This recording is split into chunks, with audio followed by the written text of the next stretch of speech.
আমাদের সন্তানদের জন্য একটি খেলার মাঠ নেই। অথচ আমার শৈশব কৈশোরের সময় মনে আছে আমাদের বড়রা আমাদেরকে সারা বছর জুড়ে ব্যস্ত রাখতো, বিভিন্ন সিজনে বিভিন্ন খেলা আমাদেরকে ব্যস্ত রাখতো। স্কুল থেকে আসতাম, অল্প পড়াশ যখন পড়তে হতো স্যারদের কাছে পড়ার পরে সারাদিন খেলেছি। কিন্তু অপরিকল্পিতভাবে আমাদের এলাকায় যারা জনপ্রতিনিধিত্ব করেছেন তারা চিন্তাও করে নাই যে এলাকার স্বার্থে একটি খেলার মাঠ রাখা দরকার আছে। তো আজকে খেলার মাঠ নাই, আজকে এলাকার মানুষের জন্য বিনোদনের জন্য কোনো পাবলিক পার্ক নাই, যে কোথাও গিয়ে একটু ফ্যামিলির সাথে সময় ব্যয় করবে বিনা অর্থ খরচ করে। শ্যামপুর ইকো পার্ক এটা তো ব্যবসার স্থান, পাবলিক পার্ক না। কিন্তু ওইটাকে তারা পাবলিক পার্ক বানাতে পারতো, ওইটাকে তারা খেলার মাঠও বানাতে পারতো, কিন্তু তারা করেনি, তারা ধান্দা করছে এখান থেকে। তো আমাদের সন্তানরা এখানে কর্মসংস্থানের কোনো জায়গা নেই। তাই আমি আপনাদের কাছে অঙ্গীকারবদ্ধ হয়েছি যে প্রত্যেকটি ওয়ার্ডে আমরা একটি করে পাঠাগার নির্মাণ করব, সরকারিভাবে হোক বেসরকারিভাবে হোক আমরা করব, আপনাদের এলাকার মানুষকে সহযোগিতা নেই। এই পাঠাগার আমাদের এলাকার প্রাণকেন্দ্র হিসেবে আমরা গড়ে তুলতে চাই।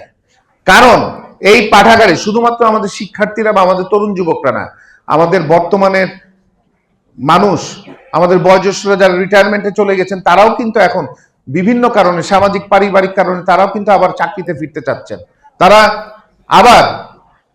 তারা নিজেরাই উপার্জন করতে চাচ্ছেন। আমাদের নারীরা জীবনের তাগিদে, কেউ শখে আমাদের নারীরা ঘর থেকে বের হয় না, শখে গিয়ে 8 ঘন্টা চাকরি করে না, যেটা এক দলের নেতা বলছেন যে 3 ঘন্টা কমাই দিবে।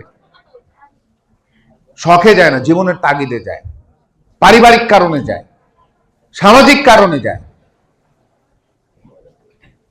তো তাদেরকে স্বনির্ভর করতে হলে আমাদের এই বয়োজ্যেষ্ঠ মুরব্বীদেরকে যারা স্বনির্ভর হতে চাচ্ছেন তাদেরকে এই তথ্য প্রযুক্তির যুগে যদি এই যুগের সাথে যদি তাল মিলিয়ে তারা বর্তমান যে চাকরির ব্যবস্থা সেটাতে যদি তারা পারদর্শী না হতে পারে তাহলে তো কোথাও তারা চাকরি পাবে না।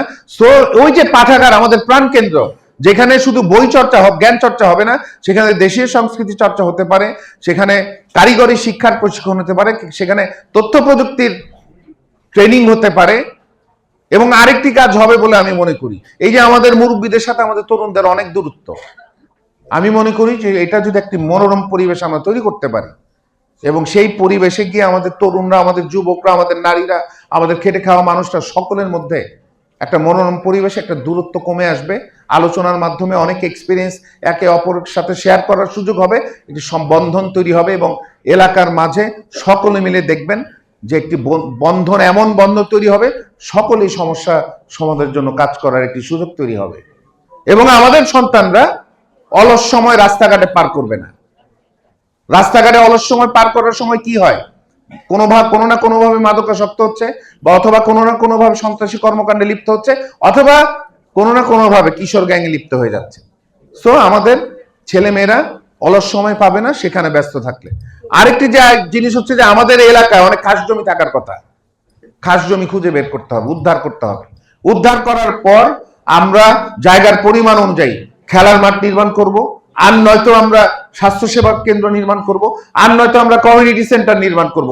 কিন্তু জমি আমাদের বের করতে হবে। যদি সরকারি জমি থেকে থাকে সেগুলি বের করবো ইনশাল্লাহ, আমি আপনাদেরকে কথা দিচ্ছি, কেউ আটকায় রাখতে পারবে না। সরকারি জমি মানুষের উপকারে আসবে, কেউ দখল করে রাখতে পারবে না। প্রিয় এলাকাবাসী, আমি আপনাদেরই সন্তান, আপনাদের অনেকে এখানে আছেন, আমার ছোটবেলা দেখেছেন, আমাকে হয়তো বা কোলে নিয়ে স্কুলেও গেছেন, আমার শৈশব কৈশোর দেখেছেন। আমি আপনাদেরকে কথা দিচ্ছি, আমার সততা নিয়ে কেউ প্রশ্ন তুলতে পারবে না ইনশাল্লাহ। আমার সততা নিয়ে নিষ্ঠার সাথে আমি আপনাদের জন্য কাজ করব ইনশাল্লাহ। প্রিয় এলাকাবাসী, অনেক সমস্যা, রাতও প্রায় 10:45 বাজে, আমার মুরব্বীরা এশার নামাজ পড়ে এখনো খেতে যায়নি। তো কথা আমি বাড়াতে চাই না, মূলত আমি আপনাদের সন্তান। আমার বাবা তার জীবন দিয়ে দিয়েছেন এলাকার জন্য, এই এলাকাটাকে উনি শহর বানিয়েছেন, অগণিত রাস্তাঘাট তৈরি করেছেন, শিক্ষা প্রতিষ্ঠান তৈরি করেছেন, ব্রিজ কালভার্ট বানিয়েছেন, মসজিদ মাদ্রাসা বানিয়েছেন। এমন কোনো বিষয় নাই যে বিএনপির আমলে দেশনেত্রী বেগম খালেদা জিয়ার আশীর্বাদ নিয়ে এই এলাকায় উন্নয়নের ছোঁয়া লাগেনি। তো আজকে পুরো জাতি একটি নির্বাচনের অপেক্ষায় আছে, একটু অবাধ সুষ্ঠু নিরপেক্ষ নির্বাচনের অপেক্ষায়। আপনারা 12ই ফেব্রুয়ারি আপনারা সেদিন উৎসাহ উদ্দীপনা নিয়ে সবাই যাবেন আপনাদের দোয়া দিতে।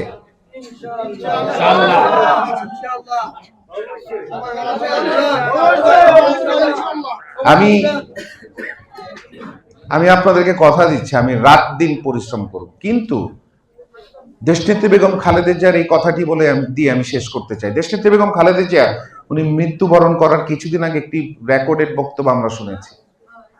এত অত্যাচার নির্যাতন নিপীড়নের শিকার হওয়ার পরও একটিবারের জন্য কারো কোনো আক্ষেপ করেনি, শেখ হাসিনার বিরুদ্ধে একটি শব্দ উচ্চারণ করেনি, আওয়ামী লীগের বিরুদ্ধে কোনো শব্দ উচ্চারণ করেনি, বরঞ্চ উনি প্রতিহিংসার রাজনীতি বাদ দিতে বলেছেন, উনি প্রতিশোধ পরায়ণ না হওয়ার কথা বলেছেন, উনি দেশকে নতুন করে বিনির্মাণ করার জন্য আমাদেরকে ঐক্যবদ্ধভাবে কাজ করতে বলেছেন। তাই আমি তার একজন কর্মী হিসেবে, তার একজন সন্তানতুল্য হিসেবে আমি তার সাথে একমত মিলিয়ে আমি বলতে চাই, এই এলাকায় আমি প্রতিশোধ পরায়ণের রাজনীতি করব না, আমি কাউকে করতে দেব না, এবং আমরা প্রতিহিংসার রাজনীতি ওই এলাকায় হতে দেব না। আমরা সকলে মিলে আমাদের স্বার্থে, এটা আমাদের এলাকা, এত দুর্ভোগ, এই দুর্ভোগ থেকে মানুষকে মুক্তি দিতে হলে আমাদের সকলকে ঐক্যবদ্ধ হয়ে আমাদেরকে কাজ করতে হবে, দিন রাত আমাদেরকে পরিশ্রম করতে হবে। এবং আমি আপনাদের সন্তান হিসাবে আমি কথা দিচ্ছি, আমি দিন রাত 24 ঘন্টা আপনাদের জন্য পরিশ্রম করব।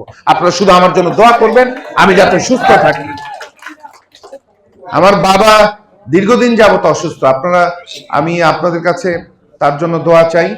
এবং আজকে এখানে যারা মুরব্বীরা আছেন, আমাদের ইমাম সাহেব আছেন, আমি তার কাছে দোয়া করার জন্য অনুরোধ করব, আমাদের মুরব্বীদের যাতে আল্লাহ পাক দীর্ঘ হায়াত দান করেন এবং আমাদের পথ প্রদর্শক হিসেবে তারা যাতে বেঁচে থাকেন আমাদের মাঝে।